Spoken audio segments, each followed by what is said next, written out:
Karen's next stunt was audacious even for her. She decided to give away my lakefront to a handful of HOA members. Somehow, she convinced herself that she could grant access to property that wasn't hers. By the time I arrived at the ranch that morning, my phone was flooded with alerts from neighbors reporting unfamiliar boats and kayaks docking along my private shoreline.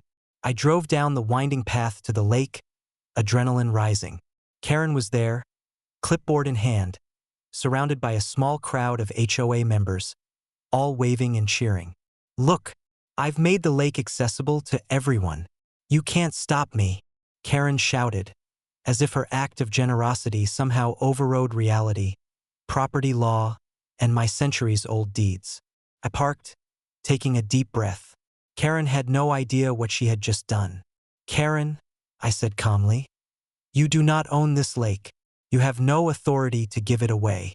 Every inch of this shoreline is private property, fully documented, and protected.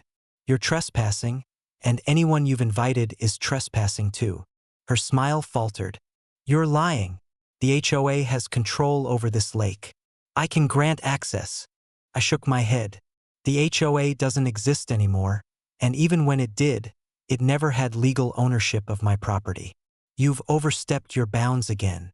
Karen, desperate to assert authority, tried to approach the dock, but I had anticipated her move. My daughter and I had pre-installed a perimeter fence along the lake edge, partially hidden but fully functional. With a few taps on my phone, the gate at the main access point slid closed, effectively cutting off her and the HOA members' access to the shoreline. Karen screamed, pounding on the fence. "You can't. This is illegal. You're blocking public access." I smiled. "This is private property, Karen. I am fully within my rights to protect it. Anyone you invited without permission is trespassing, and you are complicit in trespass and harassment." By now, deputies had arrived, pre-alerted by my security system.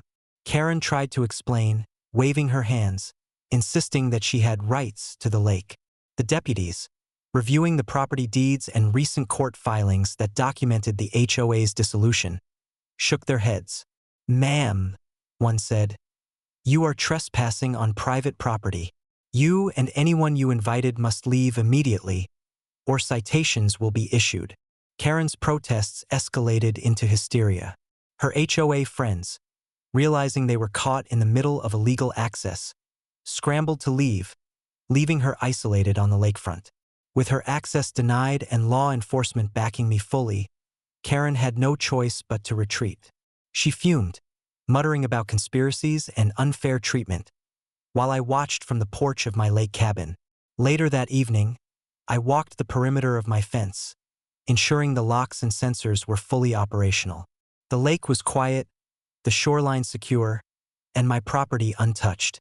Karen had once again tried to assert control where she had no authority and had failed spectacularly. That day, I realized something crucial. Karen's tactics were predictable, audacious, and ultimately self-defeating. Each time she tried to manipulate or seize property, her actions created evidence, fines, and legal leverage against her. She had underestimated preparation, foresight, and the fact that I would always protect my property with both legal authority and strategic planning. My lakefront remained mine, pristine and secure. Karen had learned once again that interference and audacity on private property come at a steep cost, a lesson she had now learned multiple times.